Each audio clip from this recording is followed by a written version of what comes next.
Hello and welcome everyone, and we're back with another review of Undead Unluck. We're here with chapter 199. Little Brooklyn Nine-Nine reference for you guys there.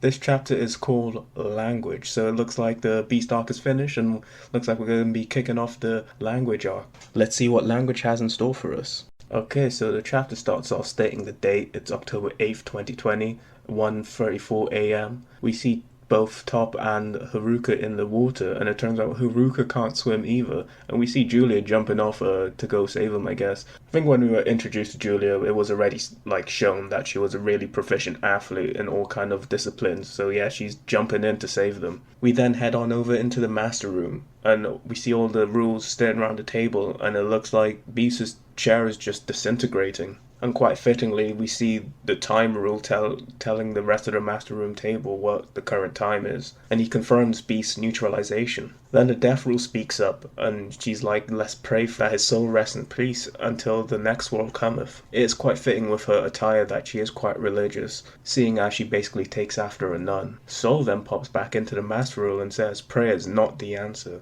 We need to beat them and usher Beast into a validated world. So it's interesting right here, both Soul and the Death Rule mentions about another coming of the world. But as we know, this should be the final loop. There should be no other world after this. So like I was suggesting in the last video, once this loop is done, if the rules do win, then basically there will be another world created just for them, essentially. Since the whole goal of Sun and Luna is to find the greatest life form.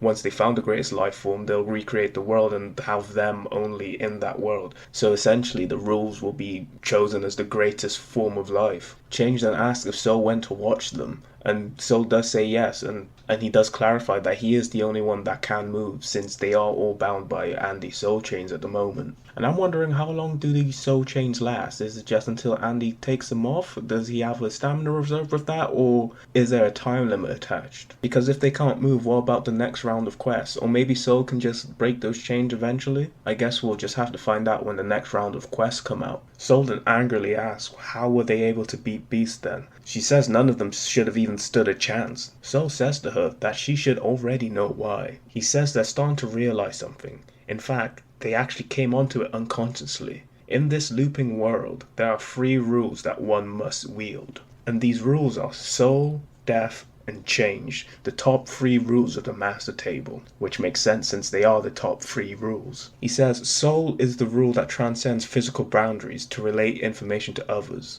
Death is the rule that acts as a trigger to accomplish that. And change is a rule that allows growth in those who accept what souls have to offer. He goes on to say that Juiz did in fact catch on to this fact over the course of the past 100 loops, but she knew that herself she couldn't embody those qualities that she needed. That's why she decided to pass the baton over to someone who could utilize these 3 rules properly. And what's more to add to that she's the negator of luck, the 4th seat. I'm not sure if the successor needed to be the negator of luck, or that it just luckily turned out that way, which is quite ironic in itself. But as we know, the past negators pass on the negation abilities, so they must have realized this as well, that she embodied those qualities. That's why they passed on the unluck to her. Because she had the qualities and potential to utilize those top 3 rules, they saw that Fuuko would be the best choice to have the negation ability of unluck. So it may not have just been as much of a lucky coincidence. It's like what Ishin was saying to Haruka in the chapter 197.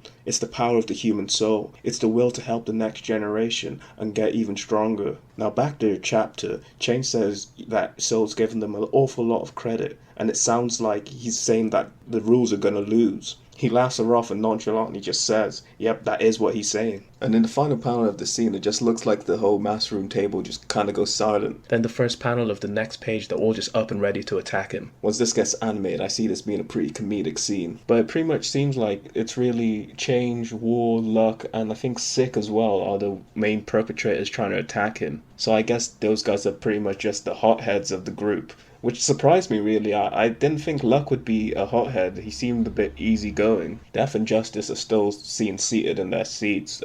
I guess Death doesn't really look like much of the confrontational type. And Justice, I guess he's got his own code of honor and stuff, since it looks like he's pretty much based off a knight. And I guess the time rules, he's an old man, so he probably isn't really hot-blooded like the other guys are. Soul does just tell them to simmer down and they can't beat him, which is quite interesting. He's got 4 master rules staring him down ready to fight. One of them's one of the top 4 rules. Actually, there's 2 of them of the top 4 rules. It's insane that there is this much of a discrepancy in powers between them. But I guess it's because, like Fuuko said, all their rules are kind of based off him. So he's kind of like the master rule above the master rules. He's the master rule. They're all admins, but he's got super admin privileges. He goes on to say that they all lack experience. He questions, Injustice looped 100 times without giving up a seat, so why do it now? He says not having a successor may have played a part, but during those 100 loops, she was always able to suppress the master rules just using her injustice, and this bloated their egos. They didn't realize the final piece of potential that she was hiding from them, and that is what got Beast killed. So this is actually pretty relevant to what I was thinking about last chapter. Like I said, apparently we've neutralized Uma language in the previous loop. I did mention that Juiz was one of the participants in that quest, and I did suggest that her injustice is pretty broken, so maybe that's how they were able to do it. And it seems like it was. Injustice is just that broken that she can handle most of the master rules, and she used that brokenness to make the master rules focus on her, think that she's the greatest threat against them. Like Soul said, bloat their ego, make them overconfident. And Soul says, if they want to win, they need to acknowledge the potential humans hold, and with that in mind, enact an optimal plan of their own. Now we move back to the crew that defeated Beast. Top is telling Fuuko and them that basically he saw the past negators of Unstoppable. It turns out it's a bunch of athletes that he actually respected. Fuuko asks if they told him anything, and he says yeah, but it's a little embarrassing. We get to see a little flashback and hear what they were saying to him. They say, you're able to run and stop for the sake of others, but more importantly, you'll come to gain a huge circle of friends who love your running. So yeah, it's basically some mushy sentimental stuff that Top as a teenager of his age wouldn't be very comfortable sharing with others. Top confirms that he'll be coming with them, and with that confirmation, Julie asks if we'll be heading to the location of their next teammate. Fuuko says yes, but there is something that she needs to do first. And then we head over back to Soul, and he says the same thing essentially, that there's one thing that Fuuko needs to do. And that is tell the others about the soul rule. So yeah, like I was saying before, this new information that we found out about connections to past negators is going to be a crucial part of making all the other negators strong enough to fight against these master rules. Fuuko says that the other rules are gonna try and prevent her from doing this. However, the soul rule says it's too late for them. In the next page, we see some energy over Fuuko, similar to when her soul returned to her. And it seems like they're unable to speak. Kinda like Teller. Then we head back to Soul, and he's communicating with language. He asks how long is she able to maintain her phase 2 ability. And she says, maybe half a day. But once she hits phase 3, she can keep it up even longer. So they won't be able to use language within this time period.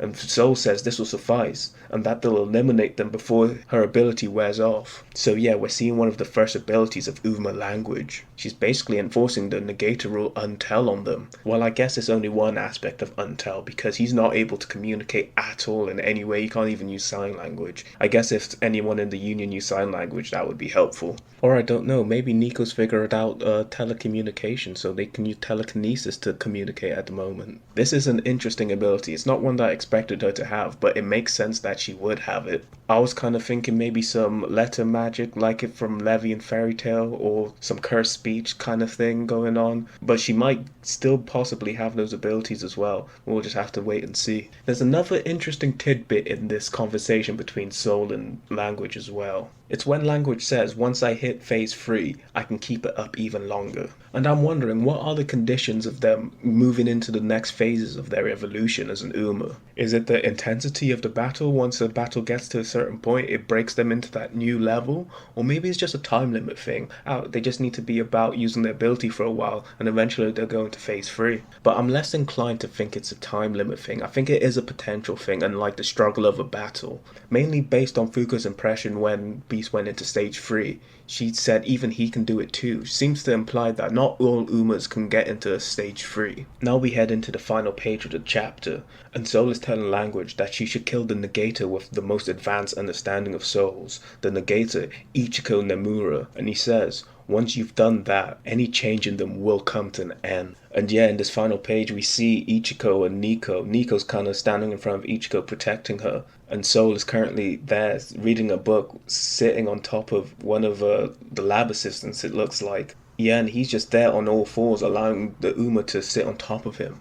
And it looks like he's coughing up blood as well. From what it looks like, him just being there, subserving and doing what she wants, basically, it makes me think that she may have some sort of curt speech-like ability. And she just told him, kneel on the floor. But I'm wondering why he's coughing up blood. Maybe him trying to resist it is making him internally just cough up blood. But yeah, this is the end of the chapter. Very interesting one. I knew Soul said he was gonna enact an optimal plan. I didn't think it'd be enacted straight away right now. But yeah, cutting off communication is pretty basic tactics 101. Pretty smart move by Soul. Like I was saying in the last chapter, him commentating over the final parts of Beast versus the Union, he is quite strategically minded. And now, instead of going after the head like Beast tried to do in the last chapter, he's going after the crucial support. Because I'm assuming his line of thinking with this is, Fuuko might be able to tell them about souls, but who's going to really be able to train them and connect with souls? Fuuko herself is only just tapping into this power, but like he said,